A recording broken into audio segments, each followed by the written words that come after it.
பியாஜென் கோட்பாட நம்ம அறிவாற்றல் வளர்ச்சி 4 நிலைகள்ல நடக்குதுன்னு சொல்றாரு. முதலாவது புலன் இயக்க நிலை சென்சரி மோட்டார் ஸ்டேஜ், இரண்டாவது முன் செயல்பாட்டு நிலை ப்ரீ ஆபரேஷனல் ஸ்டேஜ், மூணாவது பருப்பொருள் செயல்பாட்டு நிலை போஸ்ட் ஆபரேஷனல் ஸ்டேஜ், நாலாவது ஃபார்மல் ஆபரேஷனல் ஸ்டேஜ் முறையான செயல்பாட்டு நிலை. இந்த எல்லா நிலைகளும் கடக்கும் பொழுதுதான் நம்ம முழுமையான மனித நுண்ணறிவை அடைய முடியுதுன்னு சொல்றாங்க. முதலாவது புலன் இயக்க நிலை சென்சரி மோட்டார் ஸ்டேஜ். அனுபவங்கள் அப்புறம் அசைவுகள் மூலம் நம்ம 5 புலன்களையும் நம்ம வளர்த்துக்கிறோம். நம்ம மூளை முடிஞ்ச வரைக்கும் பார்க்க, கேட்க, ஸ்மெல் பண்ண, டேஸ்ட் பண்ண ட்ரை பண்ணுது. ஃபர்ஸ்ட் நம்ம ஈஸியான அனிச்சை செயல்கள், அதாவது ரிஃப்ளெக்ஸஸை கற்றுக்கிறோம். அப்புறம் சில பழக்க வழக்கங்களை கற்றுக்கிறோம். 4 மாசத்துல இருந்து நம்ம உடலை தாண்டி நிறைய விஷயங்களை நம்ம கவனிக்க ஆரம்பிப்போம். அப்புறமா நாமளே தனியா நிறைய விஷயங்களை செய்யவும் ஆரம்பிப்போம். இது பிறப்புல இருந்து 2 வயசு வரைக்கும் நடக்குது. ஒரு முக்கிய மைல்கல்ன்றது செயல்பாடு நினைவகம், அதாவது ஒர்க்கிங் மெமரியோட வளர்ச்சி.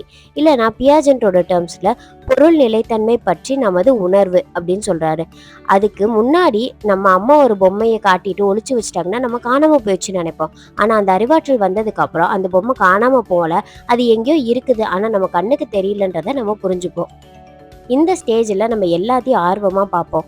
ஒரு பூவை ஸ்மெல் பண்ணணும், புது உணவை டேஸ்ட் பண்ணணும், சத்தங்களை கேட்கணும், தெரியாதவங்கள்ட்ட பேசணும்னு நினைப்போம். நிறைய விஷயங்களை தெரிஞ்சுக்கிறதுக்காக நகரவும் ஆரம்பிப்போம். உட்காருவோம், தவப்போம், நிற்போம், நடப்போம், ஓடக்கூட செய்வோம். இதனால நம்ம உடம்போட செயல்பாடு அதிகமாகுது. அது மூலியமாக நம்ம அறிவாற்றல் இங்கே வளருது.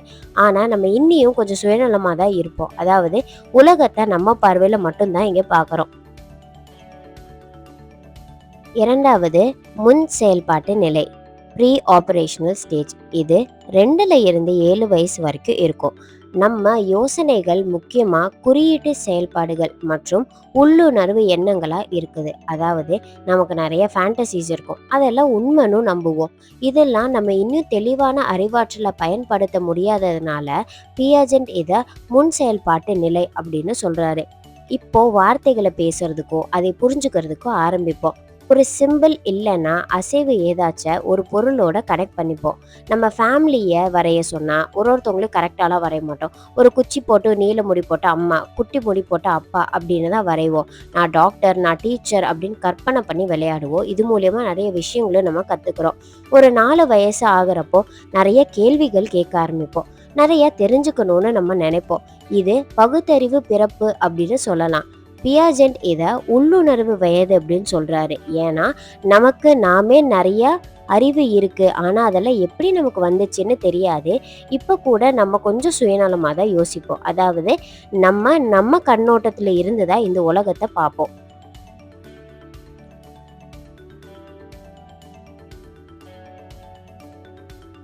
மூணாவது பருப்பொருள் செயல்பாட்டு நிலை போஸ்ட் ஆபரேஷனல் ஸ்டேஜ். இதில் 7ல இருந்து 11 வயசு வரைக்கும் நமக்கு நடக்குது. இந்த நிலையில் நம்ம லாஜிக்னா என்னன்னு தெரிஞ்சுக்கிறோம். ஒரு நிலையான அறிவாற்றல் நமக்கு கிடைக்குது. எக்ஸாம்பிளுக்கு இப்போ ஒருத்தர் பிஸ்கெட் சாப்பிட்றாருன்னு வச்சுக்கலாம். அவர் ஏன் அந்த பிஸ்கெட் சாப்பிட்றாரு, அந்த பிஸ்கெட்டை நம்ம கேட்டால் கொடுப்பாரா, அதை பகிர்ந்து சாப்பிட்டா எல்லாருக்கும் பத்துமா, அந்த அளவுக்கு நம்ம அதை யோசிக்க ஆரம்பிப்போம். ஒரு கான்வர்சேஷனை நம்மளால் பில்ட் பண்ண முடியுது. இனி ஒரு எக்ஸாம்பிள், ஒரு கிளாஸில் ஜூஸ் இருக்குன்னு வச்சுக்கோங்க. அதை இனி ஒரு பெரிய கிளாஸில் ஊற்றுனா அந்த ஜூஸோட அளவில் எந்த மாற்றமும் இருக்காது. ஆனால் நம்ம தங்கச்சி அந்த இடத்துல வந்துட்டு பெரிய கிளாஸ் எடுத்தால் நிறைய ஜூஸ் கிடைக்கும் அப்படின்னு நினச்சிட்டு அதை எடுப்பாங்க. இதே லாஜிக்கில் தான் நம்ம 3 + 5 8 அப்படின்னும் 8 - 3 5 அப்படின்னும் புரிஞ்சுக்கிறோம். இப்போ நம்ம பிரெயின் எல்லா விஷயத்தையும் ரீஅரேஞ்ச் பண்ணி அதை ஒரு கட்டமைப்புக்குள்ளே கொண்டு வர பழகுது. இது மூலியமாக நம்ம இன்னும் நிறைய விஷயங்களை தெரிஞ்சுக்கிறோம். அதை நிறைய இடத்துல அப்ளை பண்ணவும் நம்ம ட்ரை பண்ணுறோம். நம்மளை பற்றி நாமளே நிறைய விஷயங்களை தெரிஞ்சுக்கிறோம். நம்ம எண்ணங்களும் உணர்வுகளும் மற்றவங்கள மாதிரி இல்லை, அது ஒருத்தவங்களுக்கும் வேறுபடுது அப்படின்றதை புரிஞ்சுக்கிறோம். இங்கே தான் நம்ம மற்றவங்க இடத்துல இருந்து ஒரு விஷயத்தை யோசிக்கவும் ஆரம்பிக்கிறோம்.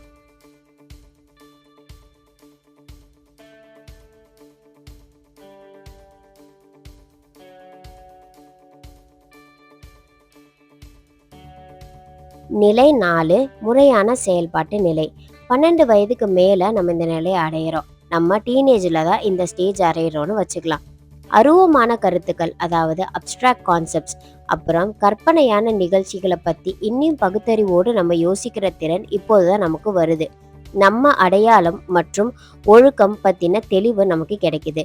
ஏன் ஒருத்தர் ஒரு மாதிரி நடந்துக்கிறாரு, அவர் நடந்துக்கிறதுக்கு என்ன காரணம் அப்படின்றத நம்ம புரிஞ்சுக்க ஆரம்பிக்கிறோம். இதன் விளைவாக நமக்கு அவங்க மேல ஒரு இரக்கம் வருது. இந்த நிலையில தான் நம்ம 2 டிஃபரண்ட் ஸ்டேட்மெண்ட்ஸ கம்பேர் பண்ணி அத புரிஞ்சுக்கிறதுக்கு ட்ரை பண்றோம். இந்த இந்த தெளிவு எல்லாம் வரும்போது நம்ம வாழ்க்கை சிஸ்டமேட்டிக்கா கொண்டு போகிறது எப்படி? நம்ம ஒரு விஷயத்த இன்னொரு விஷயத்துக்கு முன்னாடி எப்படி பிரையாரிடைஸ் பண்ணி பண்றோம்? இது எல்லாத்தையும் இந்த ஸ்டேஜ்ல தான் நம்ம கத்துக்கிறோம். நம்மளோட ஐடென்டிட்டிய கண்டுபிடிக்கிற இந்த நிலைமையில தான் நம்ம கொஞ்சம் சுயநலமா மாற ஆரம்பிக்கிறோம். நம்மள 24 மணி நேரமும் யாரோ பார்த்துக்கிட்டே இருக்கிற மாதிரியே நடந்துப்போம்.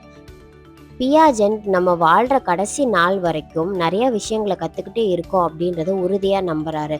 ஆனா, இந்த 4ஆம் நிலை தான் அறிவாற்றல் வளர்ச்சியோட கடைசி நிலை அப்படின்னு அவரு ரொம்ப உறுதியா நம்புறாரு.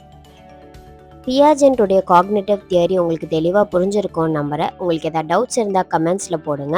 அது இல்லாம அடுத்து என்ன சைக்காலஜி தியரிய நம்ம போஸ்ட் பண்ணலாம் அப்படின்றதையும் கமெண்ட் பண்ணுங்க. நன்றி.